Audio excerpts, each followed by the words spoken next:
You're driving along, minding your own business, and then you hear it, a new, weird noise. And you get that little pit in your stomach, right? You start wondering, oh no, is this serious? What's this gonna cost me? Well, today, we're gonna decode one of the most common mystery sounds your car can make. Does this sound familiar? You're out on the highway, and you start to hear this low hum, maybe a grinding sound, and it just gets louder and louder the faster you go. It's not your engine, it's not the radio.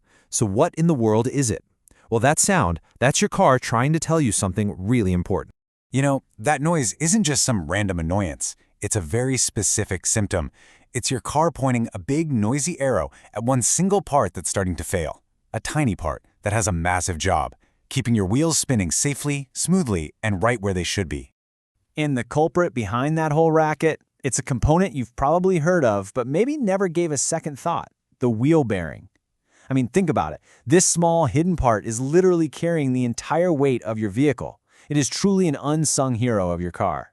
So what is this thing exactly? The easiest way to picture it is like a set of super strong steel balls, all polished and perfect, held tightly in a metal ring. Its entire purpose in life is to let your wheels spin thousands and thousands of times a minute with almost no friction. Now, they're built tough for sure, but a nasty pothole, or water sneaking past the seals, or sometimes just years and years of use can finally wear them out. It's actually pretty wild when you see the contrast here. On the left, you've got the part itself. It's clean, it's precise, small enough to hold in your hand. But then on the right, you see the reality of the job. It's a greasy, hands-on, serious repair that just shows you how deep this little guy is buried inside all the heavy-duty machinery of your car. Okay, so we know what it is, but how can you be sure that's your problem? Well, your car gives off some very specific clues. So let's break down the key symptoms you need to be listening for and feeling for.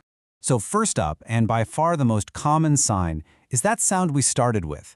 It's this very distinct humming, or a growling, or even a grinding noise. And what you're hearing is literally the sound of metal-on-metal friction that should absolutely not be happening. And here's the #1 diagnostic clue. The sound changes with your speed. It's directly connected. You might hear a low hum at, say, 20 miles an hour, but once you hit 60 on the freeway, it could be a loud roar. That direct link between how fast the wheels are spinning and how loud the noise is, that's your biggest indicator right there. The next symptom is something you're more likely to feel than hear. See, when a bearing wears out, it gets loose. It creates what mechanics call play in the wheel. And that can feel like a wobble or just a general looseness in your car's handling, especially when you're making a turn. And let's be crystal clear about this. A wobbling wheel is not a wait-and-see kind of issue. It is a massive safety problem. That ASAP you see on the screen, it's there for a very good reason. Your car is basically screaming at you for help. And that looseness from the wheel, it doesn't just stay there. It can travel right up the steering column and directly into your hands. You might start to feel a vibration in the steering wheel that has nothing to do with a bumpy road.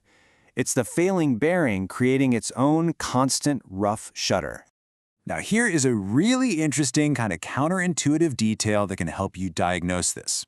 Unlike the humming noise, which gets worse with speed, the vibration from the bearing is often more noticeable when you're driving slowly. It's a subtle difference, but it's a crucial clue. All right, so you're hearing the hum, you're feeling a wobble, but your car has 4 wheels.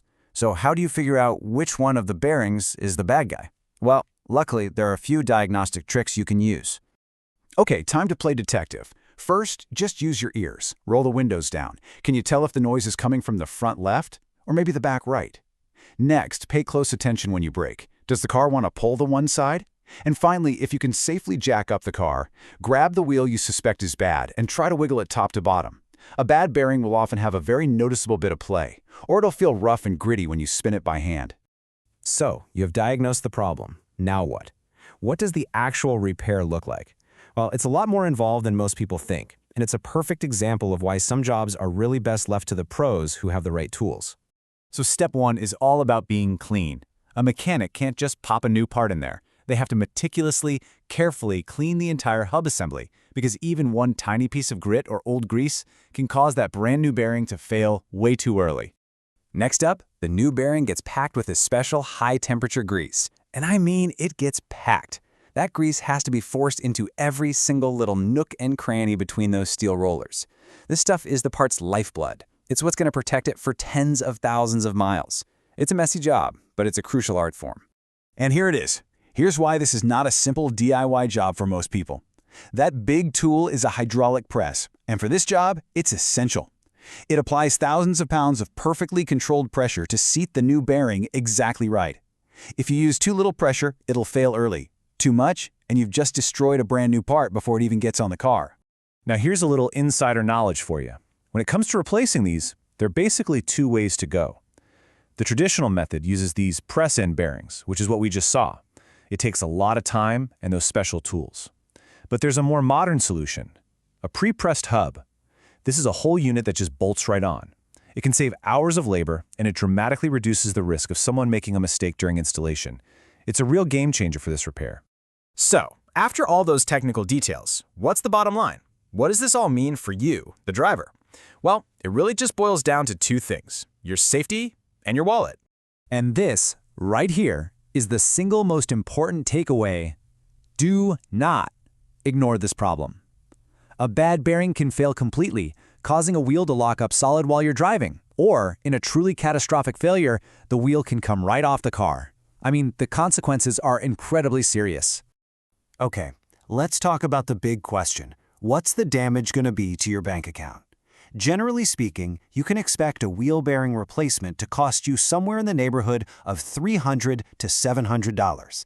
Now, the price really depends on your car's make and model and if it's a front or rear wheel, but that gives you a pretty solid ballpark. But what if you're totally stranded and you have no other choice? In an absolute pinch, you might, and I mean might, get about 1,500 kilometers, so just under 1,000 miles out of a failing bearing. But listen, this is a huge gamble.